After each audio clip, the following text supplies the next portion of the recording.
Hello friends, आप देख रहे हैं स्टडी स्मार्ट। या स्टडी स्मार्ट में आपका स्वागत है। आज हम बात करेंगे सीडीपी के बारे में दोस्तों, सीटेट आंसर की के बारे में। ये आपके सीडीपी में पूछे गए प्रश्न है दोस्तों। इससे आप मिलान कर सकते हैं कितना हमारा सही हुआ और कितना नहीं। इससे आप मिलान कर सकते। देखिए, शुरू करते हैं। महारत हासिल करने के लक्ष्य निर्धारित करने से छात्रों के अभिप्रेरणा और योग्यता के बारे में विचार कैसे प्रभावित होते हैं। यह अक्सर योग्यता के वृद्धिशील दृष्टिकोण में बढ़ी हुई आंतरिक अभिप्रेरणा और विश्वास को दर्शाता है। क्वेश्चन नंबर 2, समावेशी कक्षाएं क्या होती हैं। अलग अलग भिन्नताओं के अनुसार विभेदी के निर्देश दिए जाते हैं। क्वेश्चन नंबर 3, सिर्फ आंसर आपको इस पर विस्तार से बात नहीं कर रहे हैं दोस्तों, आपसे मिलान कर लीजिए। क्वेश्चन नंबर 3, पियाजे और वाइगोत्स्की के सिद्धांत में एक प्रमुख समानता क्या होती है दोस्तों। बच्चे की स्वयं की शिक्षा में संलग्नता और जुड़ाव होता है। क्या होता है? जुड़ाव होता है। क्वेश्चन नंबर 4 देखते हैं।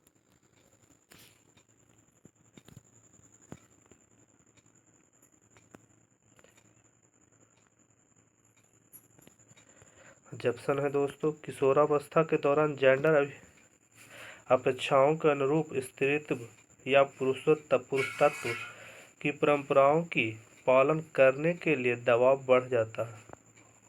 कारण और जेंडर भूमिकाएं जैविक रूप से निर्धारित की जाती है। क्या होते हैं? ए सही है लेकिन आर गलत है। क्या है? ए सही है लेकिन आर गलत है।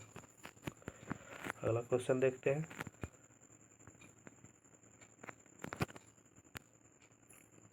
एशियाई संस्कृति में जो सामाजिक सद्भावना पर जोर देते हैं, क्रोध की अभिव्यक्ति की हतोत्साहित किया जाता है और शर्म को प्रोत्साहित किया जाता है। कारण क्या है? भावनाएं व्यक्तिपरक है और सीखने में कोई भूमिका नहीं निभाती। ये सही है लेकिन आर गलत है।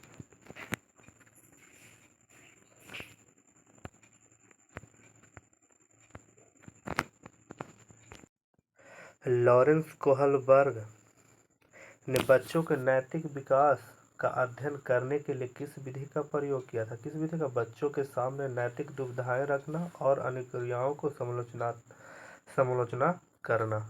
अगला क्वेश्चन देखते हैं।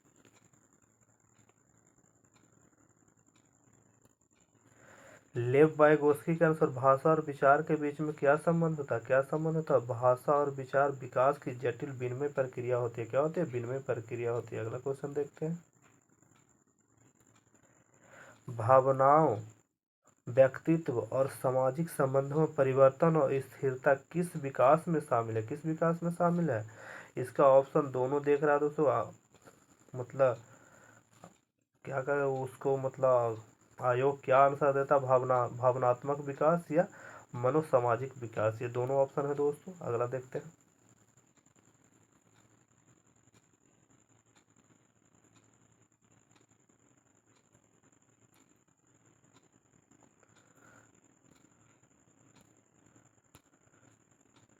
शिक्षकों को बच्चों जप्सन है दोस्तों, शिक्षकों को बच्चों को प्रयोग के लिए बहुत सारे अवसर देने चाहिए और उदाहरणों और गैर उदाहरणों पर चर्चा करनी चाहिए। कारण क्या है? बच्चों में गलत धारणाओं से निपटने का एक रचनात्मक तरीका विपरीत उदाहरण प्रदान करना है। क्या होगा सही? ए और आर दोनों सही है और ए की आर सही व्याख्या करता है। अगला क्वेश्चन देखते हैं।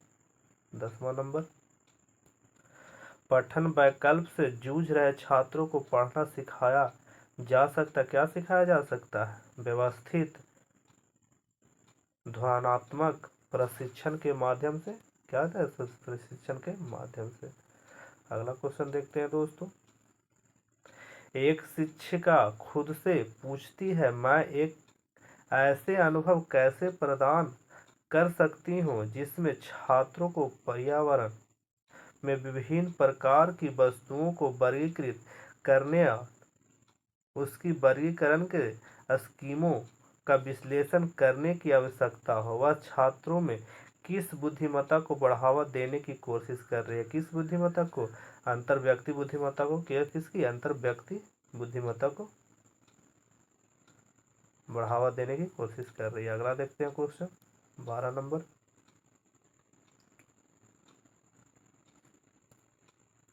निम्नलिखित में से कौन सुमेलित युग्म है? क्या सुमेलित युग्म है? ऑप्शन नंबर 3, मानक संदर्भित मूल्यांकन साथियों को प्रदर्शन की तुलना करता है, क्या करता है, साथियों के प्रदर्शन की तुलना करता है। अगला देखते हैं 13 नंबर प्रश्न। निम्नलिखित में से क्या दृष्टिबाधित विद्यालयों को कक्षा में भागीदारी लेने में बाधा डालता है, क्या बाधा डालता है, मुद्रित पाठ्य पुस्तकों और नोट्स, क्या है, मुद्रित पाठ्य पुस्तकें और नोट्स। अगला देखते हैं, निम्न में से कौन सा प्रश्न विश्लेषणात्मक चिंतन को बढ़ावा देता है, क्या देता है, भारत में जनसंख्या वृद्धि के विभिन्न कारण क्या है। अगला देखते हैं,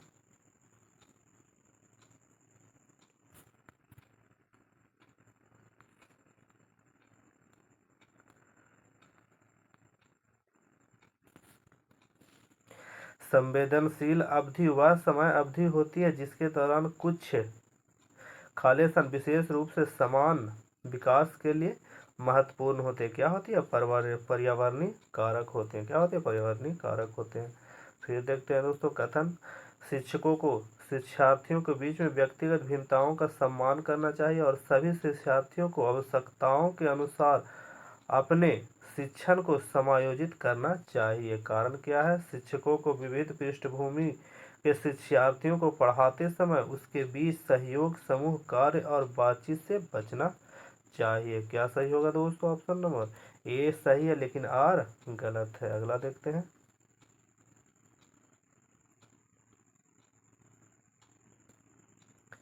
जीन पियाजे के अनुसार बच्चे वयस्कों से किस प्रकार भिन्न होते हैं। ऑप्शन नंबर 4, बच्चों की सोच वयस्कों से गुणात्मक रूप से भिन्न होती है, क्या होती है, गुणात्मक रूप से भिन्न होती है। अगला देखते हैं, स्कूलों को उस ढांचे के भीतर कार्य करना चाहिए जो तैयार उत्पाद और सीखने के परिणामों का आकलन करते हैं। कारण क्या है, सीखना पक्के तौर पर अनुक्रमणीय, अनुक्रमिक और पदानुक्रमिक है। क्या होगा, ए और आर दोनों गलत है। अगला देखते हैं,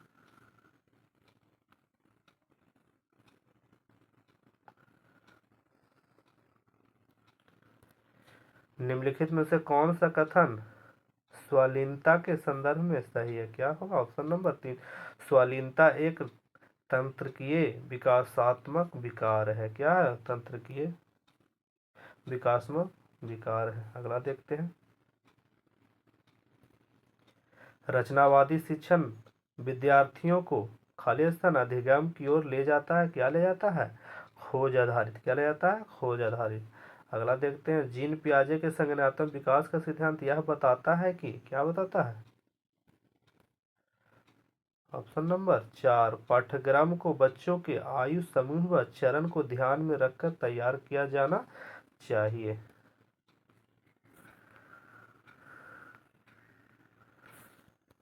प्रगतिशील शिक्षा में बच्चों को किस तरह देखा जाता है, क्या देखा जाता है, ज्ञानवर्धक और अर्थ की रचना करने वाले के रूप में। अगला क्वेश्चन देखते हैं, रमा एक शिक्षक है जो बाइगोसी के सिद्धांतों को अपनी कक्षा में लागू कर रही है और वह एक चुनौतीपूर्ण कार्य को पूरा करने के लिए अपने छात्रों को समूहों में काम करने के लिए इस तरह छात्रों की मदद करने का सबसे प्रभावी तरीका क्या होगा। काम करने के लिए नियुक्त करती है। कार्य के दौरान एक छात्र एक महत्वपूर्ण संकल्पना को समझने के लिए संघर्ष करता है। रमा के लिए इस छात्र की मदद करने के लिए सबसे प्रभावी तरीका क्या होगा, ऑप्शन नंबर 1, छात्रों के साथ समस्या पर काम करें और समूहों के अन्य सदस्यों को शामिल करते हुए आवश्यकता अनुसार मार्गदर्शन और प्रतिपुष्टि प्रदान करें। अगला देखते हैं,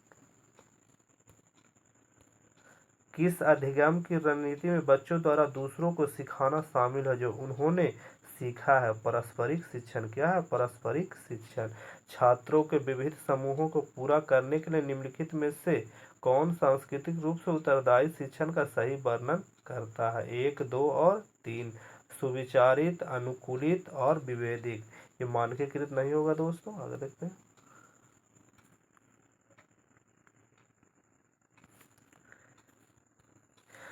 विद्यार्थियों में समालोचनात्मक चिंतन को विकसित करने के लिए एक शिक्षक को क्या करना चाहिए। ऑप्शन नंबर 4, ऐसे सवाल देने चाहिए जिसमें निष्कर्ष और व्याख्याएं शामिल होते हैं।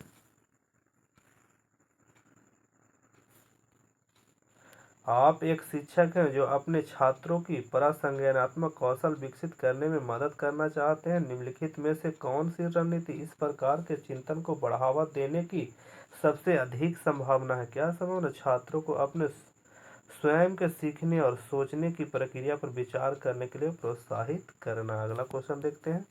छात्रों के लिए कक्षा में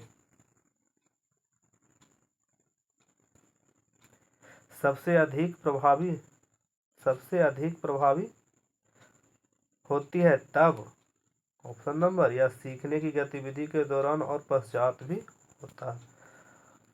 29वां नंबर प्रश्न देखते हैं।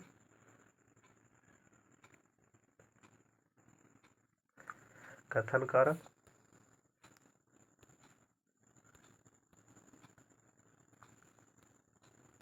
शिक्षकों को विद्यार्थियों के बीच में बहस, चर्चा और सहयोग को प्रोत्साहित करना चाहिए। कारण क्या कहता है? ज्ञान उत्पादन की निष्क्रिय प्रक्रिया और सामूहिक गतिविधियों में संलग्नता अर्थपूर्ण अधिगम में बाधा डालता है। क्या होगा? ए सही है लेकिन आर गलत है। अगला देखते हैं, लास्ट क्वेश्चन। सुनीता एक 12 वर्षीय लड़की है, विशेष संगीतीय क्षमता रखती है। उसके माता पिता दोनों ही निपुण गायक हैं और वे सुनीता को अपनी आवाज़ और बेहतर करने के लिए प्रशिक्षण कक्षा में भेज रहे हैं। सुनीता की यह क्षमता संभावित रूप से किन कारणों के अंतःक्रिया का परिणाम है? किन कारणों का अंतःक्रिया का परिणाम है? आनुवांशिक और वातावरण। क्या? आनुवांशिकता और वातावरण का। सीडीपी का 30 प्रश्न हो गया दोस्तों। ये पूरी सटीक है, आप मिला सकते हैं कि कितने सही है कितने नहीं सही है दोस्तों, क्योंकि ये ऑथेंटिक है दोस्तों। हम पूरी एनालिसिस करके आपके सामने एक वीडियो ला रहे हैं दोस्तों, और मैथ का, साइंस का पूरी का एनालिसिस करके आपके सामने प्रस्तुत करेंगे, क्योंकि आपको गलत प्रस्तुत करने से हमारा मकसद नहीं है दोस्तों, क्योंकि आपको पूरी सही होनी चाहिए, क्योंकि थोड़ा समय लगेगा लेकिन सही आपको प्रस्तुत करना दोस्तों। मिलते हैं नेक्स्ट वीडियो में। आज के लिए धन्यवाद। Bye bye, take care.